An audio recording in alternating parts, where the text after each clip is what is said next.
Hello friends, स्वागत है आपका मेरे यूट्यूब चैनल अमेजिंग कंप्यूटर ज्ञान में। आज हम बात करेंगे कंप्यूटर में यूज होने वाली शॉर्टकट की को रो वाइज समझने की। रो वाइज मतलब ये जो आप रो देख रही हो ना, लाइंस, इनको रो बोलते हैं। इसको बोलते हैं होम रो, इसको बोलते हैं अपर रो, इसको बोलते हैं बॉटम रो। तो आज हम इसी सीरीज के हिसाब से अपनी शॉर्टकट की को समझने की कोशिश करेंगे।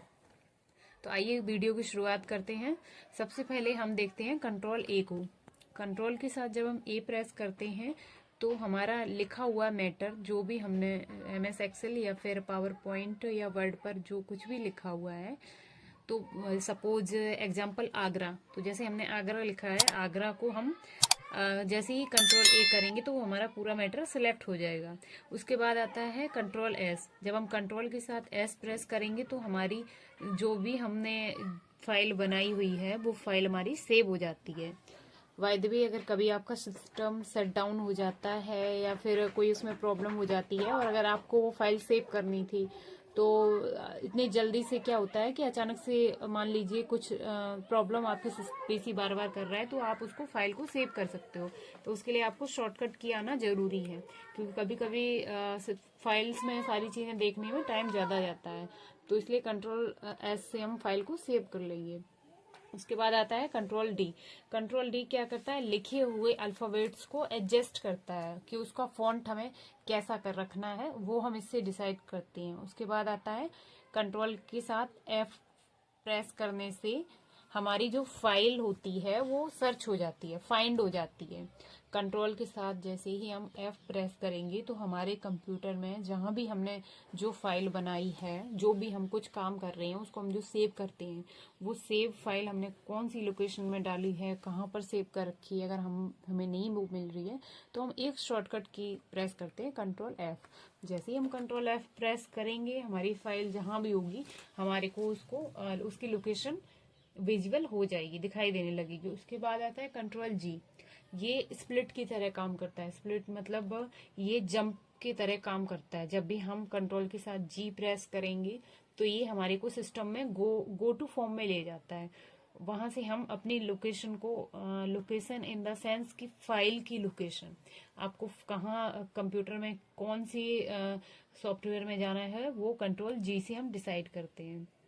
सपोज ये टैली में अमूमन ये यूज होने वाली कमांड है, जो कि बहुत ज्यादा यूज करी जाती है, कंट्रोल जी। ठीक है, नेक्स्ट कमांड हमारी आती है कंट्रोल एच। कंट्रोल कंट्रोल के साथ एच प्रेस करने से क्या होता है, ये सिस्टम को सर्च बार में ले जाता है। हमारा जो सिस्टम है ना, उसमें सर्च बार ओपन हो जाता है। या फिर आप लैपटॉप में काम कर रहे हो या पीसी में काम कर रहे हो, तो वो सर्च बार में आपको ले जाएगा जैसे ही आप कंट्रोल के साथ एच प्रेस करेंगे। फिर हमारा आता है कंट्रोल जे। जब हम कंट्रोल के साथ जे प्रेस करेंगे तो क्या होगा, हमारा लिखा हुआ मैटर जो है वो जस्टिफाई हो जाता है। उसके बाद आता है कंट्रोल के। कंट्रोल के साथ जब हम के प्रेस करेंगे तो हाइपर लिंक बन जाता है हमारा, जो हमारा लिंक को हाइपर करने में काम आता है, मतलब हाइपर लिंक हो जाता है। उसके बाद आता है कंट्रोल एल। कंट्रोल एल क्या काम करता है, लिखे हुए डाटा को, टेक्स्ट को सॉरी लेफ्ट अलाइंस करने का काम करता है। उसके बाद हमारा आता है control L, sorry control L हम बात कर चुके हैं। Control M. कंट्रोल एम क्या करता है, कंट्रोल एम, अब हम बात कर रहे हैं बॉटम रो की। तो कंट्रोल एम हमारा क्या काम करेगा, लिखे हुए डाटा को मूव करने का काम करता है, आगे बढ़ाने का। ठीक है, उसके बाद आता है कंट्रोल एन। कंट्रोल एन क्या काम करेगा, अगर हम एमएस वर्ड में काम कर रहे हैं, सपोज हमारे पास एक पेज मैटर हमने लिख लिया है, उसके बाद हमें न्यू पेज चाहिए। हमारे को नहीं पता कि न्यू पेज कहाँ से लिया जाएगा। कभी कभी ऐसा होता है कि जब हम बिगिनर होते हैं, किसी चीज को सीख रहे होते हैं, हमारे को सारी चीजें नहीं पता होती है, तो हम कंट्रोल के साथ जैसे ही एन प्रेस करेंगे, हमारी स्क्रीन पर हमारे को नया एक पेज दिख जाएगा, फाइंड हो जाएगा। ठीक है, उसके बाद आता है कंट्रोल बी। जब हम कंट्रोल के साथ बी प्रेस करते हैं तो हमारा लिखा हुआ डाटा बोल्ड हो जाता है। ठीक है, उसके बाद आता है हमारा कंट्रोल के साथ यूबी वाला वी। ये जो आप बी देख रहे हो ना, ये यूवी वाला, वी फॉर वैन वाला भी है।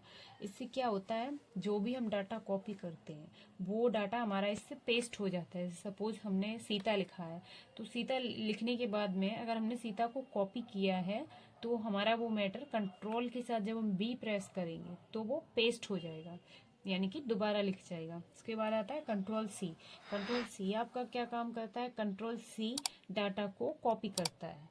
ठीक है, ये बहुत ज्यादा यूज होने वाली कमांड है। उसके बाद आता है कंट्रोल एक्स। कंट्रोल एक्स क्या काम करता है, कंट्रोल एक्स आपका लिखे हुए डाटा को कट करता है।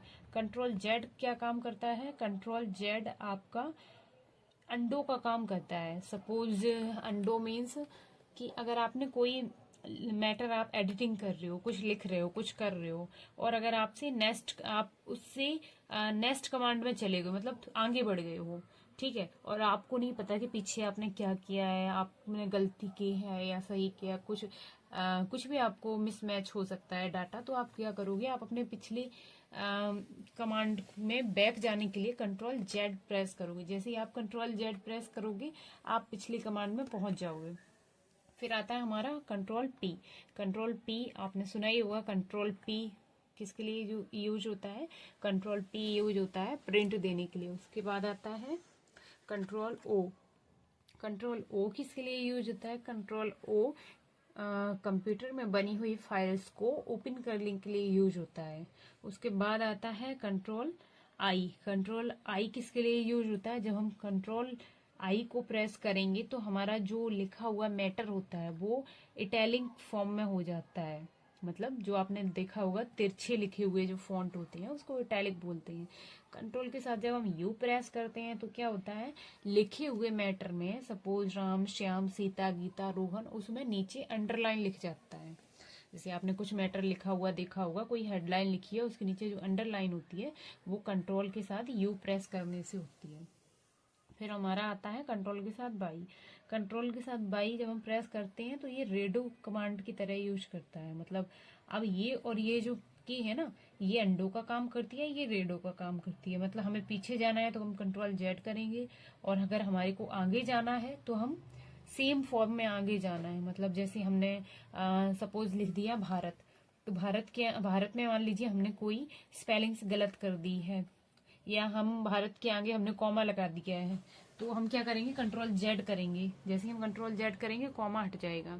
और अगर हमारे को वही कॉमा दोबारा चाहिए तो कंट्रोल के साथ बाई प्रेस कर देंगे। जब हम कंट्रोल के साथ बाई प्रेस करेंगे तो हमारा वो कॉमा लग जाएगा, आगे लग जाएगा। मतलब अंडे अंडो और रेडो ये दोनों ये वर्क करती हैं। फिर आता है हमारा कंट्रोल टी। कंट्रोल टी क्या काम करता है, न्यू टैब को खोलने का काम करता है, न्यू टैब को ओपन करने का काम करता है। जब हम कंट्रोल के साथ टी प्रेस करते हैं तो हमारा नया वर्क स्पेस ओपन हो जाता है, कंट्रोल टैब। उसके बाद आता है कंट्रोल के साथ आर।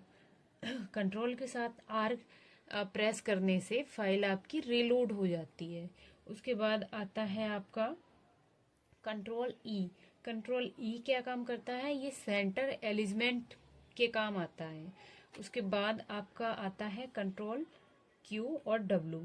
तो कंट्रोल क्यू जो आपका है वो किसी फाइल को क्वाइट करने के काम आता है। जैसे टैली में ये बहुत ज़्यादा यूज होने वाली कमांड है कंट्रोल क्यू, ठीक है। क्यू किस काम में आता है, तो ये क्वाइट करने के काम आता है। उसके बाद आपकी बची हुई है कंट्रोल डब्ल्यू। कंट्रोल के साथ जब हम डब्ल्यू प्रेस करते हैं तो हमारी एक्टिव टैब जो होती है, जिस भी डाटाबेस में हम काम कर रहे हैं वो क्लोज हो जाती है कंट्रोल के साथ डब्ल्यू प्रेस करने से। तो ये तो थी आपकी रो वाइज शॉर्टकट की। नेक्स्ट वीडियो में हम बात करेंगे कि फंक्शन की को कौन से सॉफ्टवेयर में किस तरीके से यूज कर सकते हैं।